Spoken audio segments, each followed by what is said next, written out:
유엔 총회 참석차 뉴욕을 방문 중인 윤석열 대통령이 오늘 유엔 사무총장을 만나 북한 문제 대응 방안 등을 논의했습니다. 폭등세를 이어오던 LA와 오렌지 카운티 평균 휘발유 가격이 오늘 갤런당 $6를 넘어섰습니다. 운전자들의 한숨이 깊어지고 있습니다. 자진 퇴사 시에는 지급되지 않는 실업수당을 수령하기 위해 해고로 허위 신고할 경우 직원은 물론 업주도 처벌을 받을 수 있어 주의가 필요합니다. LA시의 세입자 렌트비 지원 프로그램이 오늘부터 신청 접수에 들어갔습니다. 다음 달부터는 소규모 건물주들도 신청이 가능합니다. 국무부가 10월달 영주권 문호를 발표했습니다. 적체 현상을 벗어나지 못하던 취업이민 문호는 소폭 진전된 반면 가족이민 문호는 동결을 유지했습니다.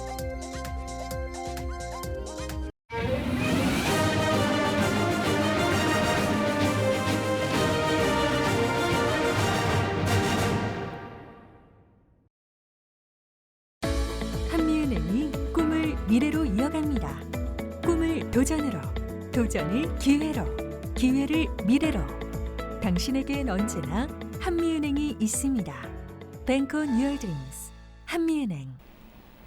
시청자 여러분 안녕하십니까? KBS 아메리카 뉴스입니다. 유엔 총회 참석차 뉴욕을 방문 중인 윤석열 대통령이 유엔 사무총장을 만나 북한 문제 대응 방안을 논의했습니다. 신지혜 기자가 보도합니다. 미국 뉴욕 방문 이틀째, 윤석열 대통령과 구테레시 유엔 사무총장의 면담에서 최우선 의제는 북한 문제입니다. 북한 핵미사일 위협에 더해 북러 군사협력 움직임에 따른 제재 위반 우려마저 나오는 상황. 윤 대통령은 유엔 회원국들의 공동 대응 필요성을 강조할 예정입니다. 우크라이나 평화와 재건, 또 첨단 디지털 기술의 부작용을 방지할 국제규범 마련 등에서 한국의 기여를 늘릴 방안도 의제입니다. 새로운 디지털 규범 질서의 정립 필요성을 강조하고 유엔 산하 디지털 국제기구 설립에 관한 방안을 협의할 예정입니다. 윤 대통령은 현지 시각 19일 저녁엔 미국이 주최하는 유엔 총회 리셉션에서 바이든 미 대통령과 열흘 만에 다시 만납니다. 한미, 또 한미일의 공조를 재확인하는 자리가 될 거로 보입니다. 시진핑 중국 국가주석이 2년 연속 유엔 총회에 불참하면서 현지에서 한중 정상급 소통은 어렵습니다. 윤 대통령은 대신 23일 중국 항저우 아시안게임에 기존보다 격을 높여 한덕수 총리를 정부 대표로 보내기로 했는데 한 총리가 시 주석이나 리창 총리 등 중국 지도부와 만날 가능성이 있습니다. 한미일 밀착, 또 북러 군사협력 속 한중 관계 개선 의지를 전하려는 의도입니다. 2030 부산 엑스포 유치전은 이틀째 이어지고 있습니다. 도착 첫날 9개국 정상과 만난 윤 대통령은 이틀째에도 가나, 또 모나코 등과의 연쇄 정상회담에서 부산 엑스포 지지를 당부하고 있습니다. 윤 대통령은 귀국길에 오르는 오는 22일까지 총 40여 건의 개별 회담을 갖는 부산 엑스포 유치 총력전에 나설 계획이라고 대통령실은 밝혔습니다. 미국 뉴욕에서 KBS 뉴스 신재입니다. 78차 유엔 총회는 기후변화와 전쟁 등 국가 간 갈등이 주요 주제였습니다. 하지만 낮아지고 있는 유엔의 위상을 반영한 듯 유엔 개혁부터 필요하다는 목소리가 잇따랐습니다. 박일중 기자입니다. 구테르스 유엔 사무총장은 지중해 바로 남쪽인 리비아의 대용수와 지중해 위에 떠있는 억만장자들의 요트를 비교하며 말을 꺼냈습니다. 그러면서 세계가 맞닥뜨리고 있는 불공평과 불공정, 그리고 전쟁 등 도전에 유엔이 무능력한 모습을 보이고 있다고 지적했습니다. The world has changed. Our institutions have not. We cannot effectively address problems as they are. 바이든 미국 대통령은 좀 더 직접적이었습니다. 유엔에 더 다양한 목소리가 필요하다며 특히 안전보장이사회에서 상임이사국과 비상임이사국을 늘려야 한다고 주장했습니다. We need to be able to break the gridlock that too often stymies progress and blocks consensus on the Council. 전쟁 이후 처음으로 유엔을 찾은 젤렌스키 우크라이나 대통령도 러시아의 침공을 그대로 두면 유엔 총회장은 비어갈 것이라고 목소리를 높였습니다. 하지만 미국 주도의 국제관계와 유엔의 편향적인 움직임을 비판하는 주장도 나왔습니다. 브라질은 유엔 헌장을 따르지 않은 채 이루어지고 있는 쿠바에 대한 제재를 반대한다고 했고, 요르단은 팔레스타인 문제를 거론하며 국제적인 정의를 믿을 수 없다고 비판했습니다. 유엔의 떨어진 위상을 반영하듯 안보리 상임이사국 5개 나라 가운데 미국을 제외한 4개 나라 정상이 이번 총회에 참석하지 않았습니다. 개혁 목소리는 높지만 그 논의가 본격적으로 시작되기도 쉽지 않아 보입니다. 뉴욕에서 KBS 뉴스 박일중입니다. LA와 오렌지 카운티의 평균 휘발유 판매 가격이 갤런당 $6를 넘어섰습니다. 전국에서 가장 싼 곳과 비교하면 2배에 가까운 수치입니다. 김경일 기자가 취재했습니다. 전미 자동차협회 AAA와 유가정보 서비스국에 따르면 LA 카운티 평균 휘발유 가격이 어제보다 11.2센트 오른 $6 2.7센트를 나타냈습니다. LA 카운티 평균 휘발유 가격이 지난해 10월 이후 처음으로 $6대를 넘어섰습니다. LA 한인타운의 한 주유소는 LA 카운티 평균보다 낮은 휘발유 가격에 운전자들이 몰리고 있지만 $60를 주유해도 10갤런이 들어가자 한인들은 가격이 올라도 너무 오른 것 아니냐며 분통을 터뜨렸습니다. 근데 그 유가도 지금 뉴스 보니까 100불까지 올라간다고 그러고 하이브리드 타시는 분들이야 지금 굉장히 좋지 않겠어요. 하지만 그렇다고 해서 지금 당장 또 차를 어떻게 정리하고 하이브리드를 바꿀 수는 없잖아요. 트럭 사용이 많은 비즈니스 업주의 경우 휘발유 가격이 올라 제품 판매 가격도 올릴 수밖에 없다는 입장입니다. 200불씩도 넣고 막 그래서 되게 힘들어요. 비즈니스에서 가격을 올려야 돼요. 더 어쩔 수 없어요. 그러니까 프라이스도 다 올라가고 손님들한테 더 받아야 되고 가스가 많이 드니까요. 오늘 전국 평균 휘발유 가격은 $3 88센트인 반면 캘리포니아주 평균 휘발유 가격은 $5 76센트로 $2 가까이 비쌉니다. 전국에서 가장 낮은 미시시피주 평균 $3 33센트와 비교하면 2배 이상 차이가 납니다. LA 지역 한인들은 캘리포니아 주정부가 매기는 높은 유류세와 청정연소 휘발유 정제를 의무화하는 등 환경 규제에 따른 비용 부담을 고스란히 소비자에게 전가하는 것 아니냐며 답답함을 호소했습니다. 한편 남가주 자동차협회는 10월 말 저렴한 혼합 휘발유가 시장에 유입되면서 가격이 안정세를 보일 것으로 보고 있습니다. KBS 뉴스 김경일입니다. 해고가 아닌 자진 퇴사 시에는 실업수당 지급이 이루어지지 않습니다. 실업급여 수령을 위해 허위로 해고됐다고 신고할 경우 처벌이 뒤따를 수 있어 주의가 필요합니다. 노동국은 직원들과 계약을 종료할 때 업주에 각별한 주의가 필요하다고 밝혔습니다. 해고되지 않고 자발적으로 퇴사하지만 회사가 퇴사 직원을 배려하고자 해고로 처리해주는 경우가 해당됩니다. 노동국은 자진 퇴사한 직원과 고용관계를 종료할 때 해고라고 신고해줄 경우 위증죄에 해당될 수 있으며 자진 퇴사한 직원은 실업수당 부정수급으로 처벌받을 수 있다고 전했습니다. 노동국은 팬데믹 기간 이루어진 부당 실업급여 수령 케이스에 대한 조사도 지속되고 있으며 부당 수령자를 가려내 반드시 책임을 물게 할 것이라고 경고했습니다. 한국 정부가 국외 체류로 정지된 건강보험을 입국 당일 해지할 수 있도록 제도를 개선했습니다. 파견 주재원과 유학생들이 혜택을 보게 될 것으로 전망됩니다. KBTV 전상희 기자입니다. 한국국민건강보험공단은 유학생과 주재원 등 해외에 체류하다 귀국하는 경우 모바일 앱이나 홈페이지에서 직접 급여 정지 해제, 입국 신고가 가능하도록 서비스를 개선한다고 밝혔습니다. 이러한 해제 신고는 별도의 입국 제출 서류 없이 처리되며 다음 날 건강보험공단에서 법무부의 출입국 자료를 통해 입국 일자를 확인한다고 건보공단은 설명했습니다. 당일 입국 신고를 하지 않아도 법무부의 출입국 자료를 통해 건보공단에서 급여 정지 해제를 처리해 병의원 진료가 가능해집니다. 정기석 건강보험공단 이사장은 앞으로도 민원 편의를 위해 온라인 신고 채널을 지속 확대할 예정이라고 밝혔습니다. 한국국민건강보험법 제54조에 따라 국외에 체류하면 보험급여가 정지되는데 그동안은 입국 당일 진료가 필요한 경우 건보공단에서 여권 등의 입국 서류를 제출하고 방문이나 유선을 통해 급여 정지 해제 신고를 해야 병원 진료를 받을 수 있는 불편이 있었습니다. 출장, 여행 등의 사유로 해외 체류하고 귀국한 당일에 병의원을 내방할 경우 건강보험을 적용받지 못했던 것입니다. 그동안 정부가 공공기관 간 데이터 연계를 통한 맞춤형 대국민 서비스를 주장하고 있는 만큼 이 부분도 개선돼야 한다는 의견이 제기돼 왔습니다. KBTV 뉴스 전상입니다. LA시의 세입자 임대료 지원 프로그램에 대한 접수가 오늘 시작됐습니다. LA시 주택국은 다음 달부터 소형 건물주들의 신청도 가능해진다고 밝혔습니다. 윤범수 기자가 보도합니다. 오늘부터 접수가 시작된 LA시 긴급 세입자 지원 프로그램. 대상은 한인타운을 비롯한 LA시와 88개 위성도시에 거주하는 세입자들로 2020년 4월 이후 미납 렌트비가 있으면 신청할 수 있습니다.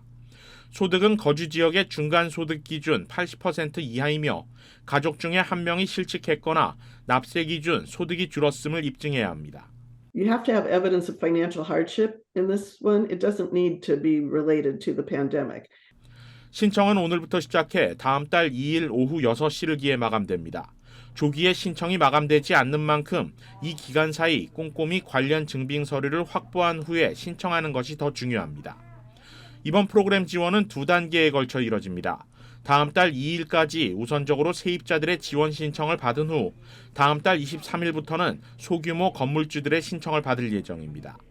자신의 건물에 거주하는 세입자들이 신청을 하지 않았고 받지 못한 렌트비가 있을 경우 건물주가 신청하면 동일한 조건인 최대 6개월치의 렌트비를 대납받을 수 있습니다. It is designed for small landlords. For this program that's defined as landlords in the city of Los Angeles who own 12 units or less. They will also be able to apply starting on October 23rd. LA시 정부는 팬데믹 이후 캘리포니아 주 정부 기금을 지원받아 한 차례, 자체적으로 마련한 기금으로 2차례 세입자 지원 프로그램을 실시했고 이번이 4번째입니다. LA시 주택국은 팬데믹이 종료된 시점에서 향후 추가 지원은 아직 계획이 없다고 밝혔습니다. 한편 LA 한인회는 내일부터 사흘 동안 한인 세입자들을 위해 프로그램 신청을 돕습니다. 신청을 원하는 한인들은 사전 예약 이후 한인회를 방문하면 도움을 받을 수 있습니다. KBS 뉴스 윤범수입니다. 오렌지 카운티 주택국이 저소득층 임대료를 지원해주는 섹션 8 바우처 프로그램 접수를 재개했습니다. 오렌지 카운티 주택국은 어제 저녁부터 섹션 8 바우처 프로그램 접수를 재개했다고 발표했습니다. 저소득층 가구에 주택 임대료를 지원해주는 섹션 8 프로그램은 오랜 기간 동안 접수가 중단됐었기 때문에 이번 신청에 지원자가 몰릴 것으로 전망됩니다. 신청 자격은 가구별 연소득에 따라 구분됩니다. 1인 가구는 연소득 5만 250달러, 2인은 5만 7,400달러, 3인은 6만 4,600달러, 4인 가구는 7만 1,750달러 미만의 소득을 가지고 있어야 합니다. 접수는 온라인 홈페이지를 통해 가능하며 마감은 오는 29일 밤 11시 59분입니다. 오렌지 카운티 주택국은 이번 신청으로 12,000여 가구가 수혜를 받게 될 것으로 전망하고 있습니다. 국무부가 10월달 영주권 문호를 발표했습니다. 적체 현상을 벗어나지 못하던 취업이민 문호는 소폭 진전된 반면 가족이민 문호는 동결을 유지했습니다. 10월 이민 문호가 공개됐습니다. 글로벌 기업 간부에게 제공되는 취업이민 1순위는 접수 가능 상태로 전환됐으며 석사학위 소지자 또는 5년 이상 경력자에게 제공되는 취업이민 2순위는 소폭 앞당겨졌습니다. 학사학위 취업자에게 발급되는 3순위 비자 발급 우선 일자는 1년 7개월 전진, I-4파로 접수 가능 일자는 3개월 후퇴했습니다. 이민법 전문가들은 이 같은 상황에 대해 앞으로도 추가 적체가 예상되며 내년 하반기쯤에나 적체가 풀릴 것으로 전망된다고 밝혔습니다. 가족이민 문호 역시 여전히 적체 현상에서 벗어나지 못하고 있습니다. 대부분 동결 상태에서 벗어나지 못하고 있어 영주권 발급에 상당한 기간이 필요할 전망입니다. 다음 주 바이든 대통령 탄핵 조사와 관련된 첫 청문회가 열릴 계획입니다. KBTV 강정민 기자가 보도합니다. 하원 감독위원회 대변인에 따르면 9월 28일로 예정된 청문회는 바이든 대통령의 차남 헌터 바이든의 해외 사업 개입 의혹을 둘러싼 헌법적 법적 문제에 초점을 맞출 것으로 예상됩니다. 케빈 메카시 하원 의장이 이끄는 공화당은 최근 몇 주 동안 바이든 대통령의 부통령 시절부터 행동이 부패 문화를 보여준다고 주장했습니다. 하원 감독위원회는 또 헌터 바이든과 바이든 대통령의 친동생 제임스 바이든의 개인 및 기업 관련 은행 기록에 대한 소환장을 이르면 이번 주에 제출할 계획입니다. 백악관은 공화당 하원 의원들이 대선 유세 중에 보인 이 같은 공세를 최악의 극단적인 정치라고 비난하고 있습니다. 메카시 하원 의장은 지난주 바이든에 대한 조치를 취하지 않으면 의장직에서 축출될 위험을 감수해야 한다는 우익의 거센 압력에 직면한 후 탄핵 조사를 발표했습니다. 메카시 하원 의장은 하원 표결 없이 탄핵 조사를 시작했는데 공화당 의원 다수가 이 조사를 승인할 만큼 충분한 지지를 받을 수 있을지조차 불분명합니다. 일부 의원들은 지금까지 이 조사가 헌법의 중대 범죄와 경범죄라는 기준에 이르지 못했다고 비판한다고 AP는 전했습니다. 또 이번 발표는 9월 말 연방정부 셧다운을 피하기 위해 필요한 법안 통과를 위해 고군분투하는 와중에 일어난 것이기도 합니다. 메카시 하원 의장은 이달 말로 제시된 예산안 처리 시한을 한 달 연장하는 임시 지출 법안을 추진 중이지만 공화당 내 강경파의 반발에 막혀 법안 통과는 난항이 예상되고 있습니다. 지난 주말 마련된 임시 지출 법안은 올해 회계연도가 종료되는 9월 30일 이후 도래할 연방정부 셧다운을 피하기 위해 10월까지 필요한 임시 예산안 승인과 함께 대부분의 정부 기관에 약 8%의 지출 삭감을 부과하는 내용을 담고 있습니다. KBTV 뉴스 강정민입니다. 지난달 LA 경찰국 지원자들이 늘은 것으로 확인됐습니다. 높아진 연봉에 지원자가 증가하고 있는 겁니다. 지난달 LA 경찰국 채용에는 1,048명의 지원자가 몰렸습니다. LA 시의회가 74,020달러의 초임을 86,192달러로 12.6% 인상시키는 방안을 통과시키며 지원자가 많아진 것으로 분석됩니다. LA 경찰국은 지원자들이 늘면서 최저치에 다다른 인력 공백이 채워질 것을 기대한다고 밝혔습니다. 그러면서 빠른 채용을 위해 경찰 아카데미 입교까지 걸리는 지원자 신원조회 기간도 단축할 방안이라고 전했습니다. LA시 의회는 인력 충원으로 과도한 업무에 노출되어 있는 경관들의 근무 여건이 개선되고 치안이 강화될 것을 기대하고 있습니다. 면허 없이 침수를 시술해온 60대 남성이 적발됐습니다.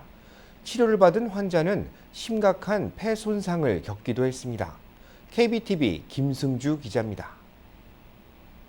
한인들이 많이 밀집해 거주하는 곳인 퀸즈 플러싱 한 의료 사무실에서 침수를 이어오던 60대 남성이 퀸즈 지방검찰에 의해 기소됐습니다.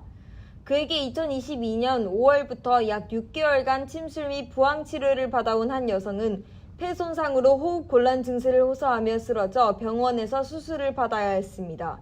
수술을 집도한 의료진은 잘못된 침술로 인해 폐에 손상을 입은 것이 원인이라고 지적했습니다. 면허도 없이 불법적으로 의료행위를 이어온 66세 남성 용드리는 침술 면허도 없었을 뿐 아니라 국가가 인정하는 면허시험에 응시해본 적조차 없는 것으로 파악됐습니다. 퀸즈 지방검찰은 불법 의료행위를 이어온 린에 대해 폭행 혐의뿐 아니라 부주의한 행동, 불법 의료시술 등 총 4가지 혐의를 적용해 기소했으며 그는 내일 법정에 설 예정입니다. 모든 혐의에서 유죄 판결을 받을 시 그는 최대 징역 25년형에 처해질 수 있습니다. 누구든 병의 치료를 위해 병원을 찾고 검증된 의료진으로부터 의료행위를 받아야 한다며 하지만 불법적이고 무면허 의료인들에게 자신의 몸을 맡기는 것은 생명이 아닌 죽음을 초래할 수 있다고 경고했습니다. 이어 의료기관을 찾기 전에 충분히 검증된 의료진인지 신뢰할 만한 의료시설인지를 잘 파악하고 가는 게 중요하다며 특히 60에서 70대 연령층의 피해가 큰 것으로 나타났다고 전했습니다. 퀸즈 지방검찰은 뉴욕시 퀸즈 플러싱, 유니온 스트릿에 위치한 C&W 메디컬 센터에서 불법 의료진 린으로부터 침술 치료를 받았다면 전화 718-286-6578로 신고해 줄 것을 당부했습니다. 이어 건강에 이상이 없는지 추가적인 체크업에 나서줄 것을 촉구했습니다. KBTV 뉴스 김승주입니다.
도전으로, 도전을 기회로, 기회를 미래로. 당신에겐 언제나 한미은행이 있습니다.